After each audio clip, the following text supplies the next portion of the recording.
Nice looking car, isn't it? But it don't start apparently. Let's see. So if you're new to fault finding, this is like about as basic as fault finding as you can get. What I'm going to do is in this video, which will probably be somewhere like about what, 1.5 minutes, 2 minutes long, I'm going to show you, it's what I think it is, it's probably just a starter motor, how to troubleshoot it. But it could be a bad ground, couldn't it? Or in rare cases some immobiliser problem, but I don't think it will be. Yeah, so starter's not doing out, look, you can see I'm turning key there. Starter's not doing a damn thing.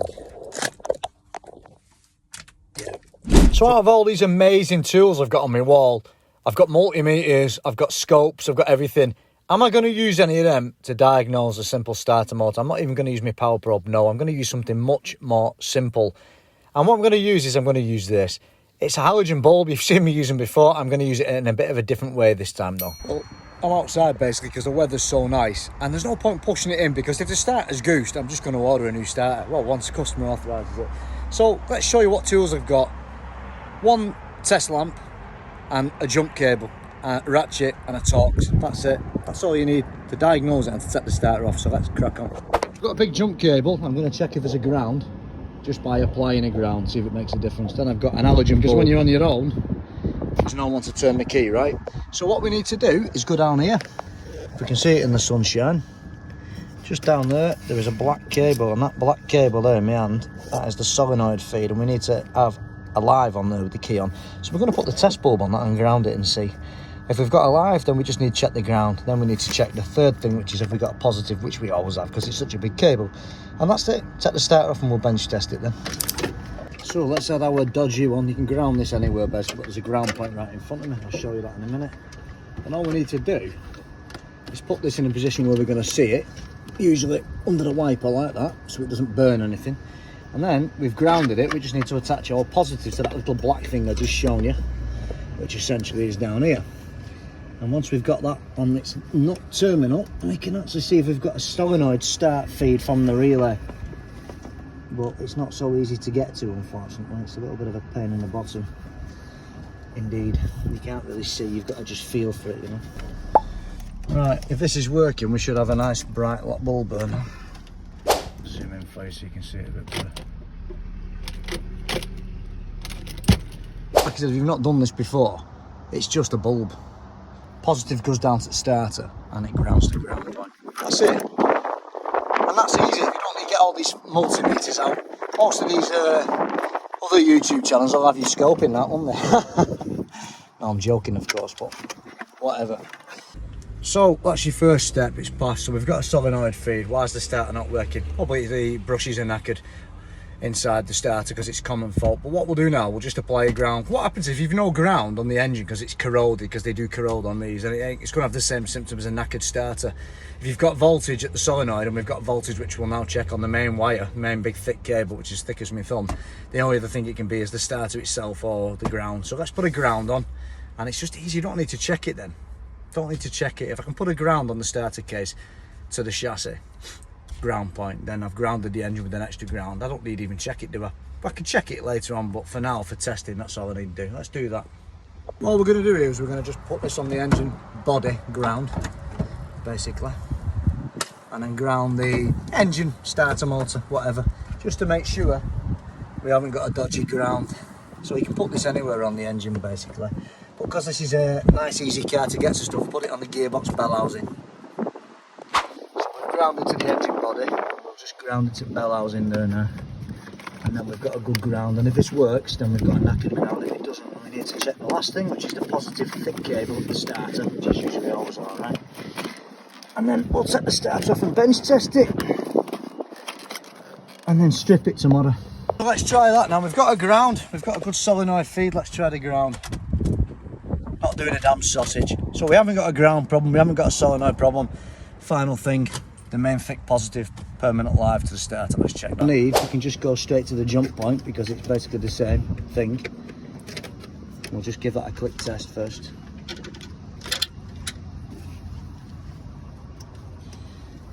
So we'll put a nice crocodile clip on there.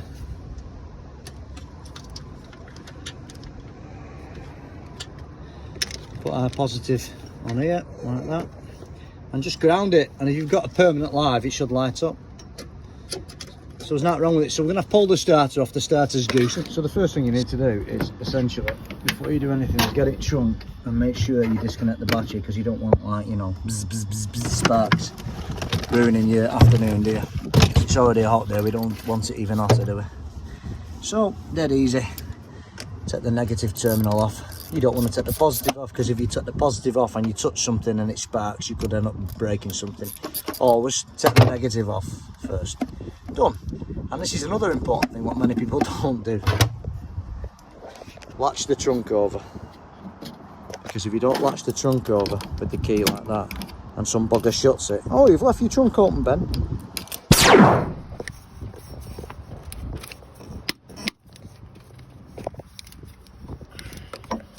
Essentially, this is a E12 Torx, and it's quite a lot of size.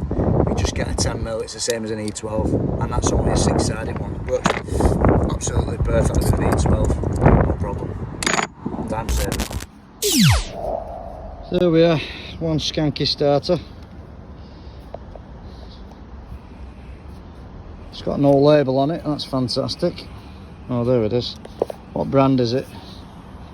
Original BMW Denso, made in wherever. Right.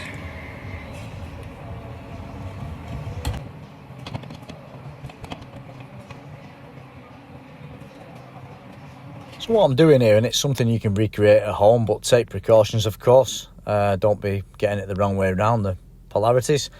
I'm putting a negative jump cable, the same one I used on the car, to make sure there was a ground.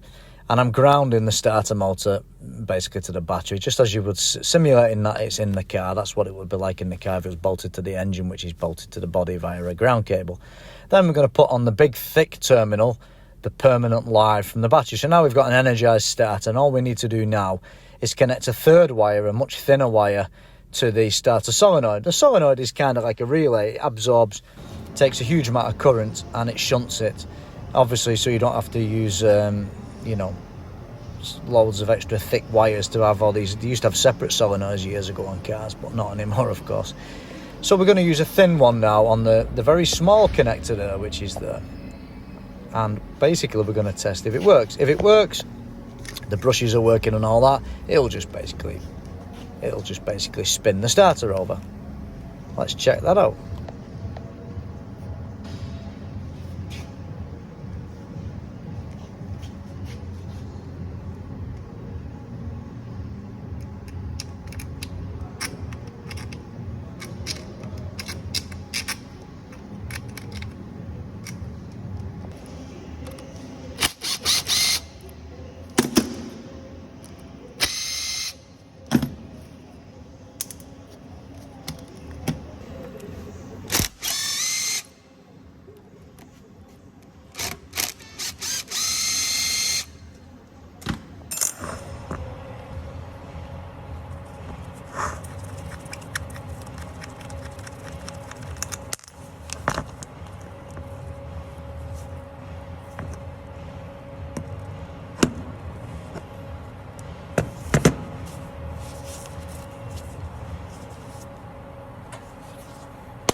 So there you are, it's exactly as I suspected. The brushes are completely worn out. There's virtually nothing left of them.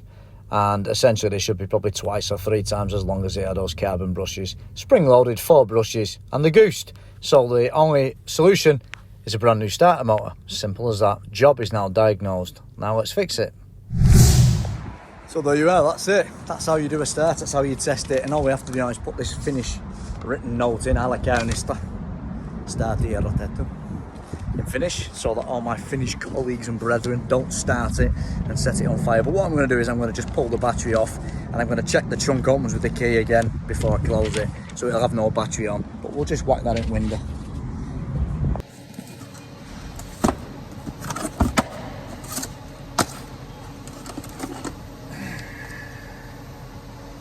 So So I didn't waste any time in whacking the starter on. I'm not going to show you how to do it because it's not rocket science. And basically once that was on, it was just a case of essentially testing, making sure it worked. Simple as that. Well, it's moment of truth time.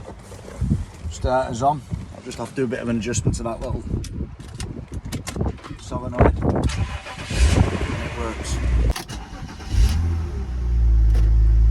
Well, thanks for watching that video. I'm in slightly different attire. I made that video some time back and I'm just charging my electric car now and I'm on my way home. By the way, thanks very much for your comments, your likes and your subscribes, because every time you make comments like I'm helping you and that you love my channel and you love my content, it just makes me want to do more and more content. And I'm getting a bit burned out lately because it's pretty hard running a family, working as an expert fault finder and actually making videos. Plus I'm on TikTok as well, so I have double the amount of videos I'm making.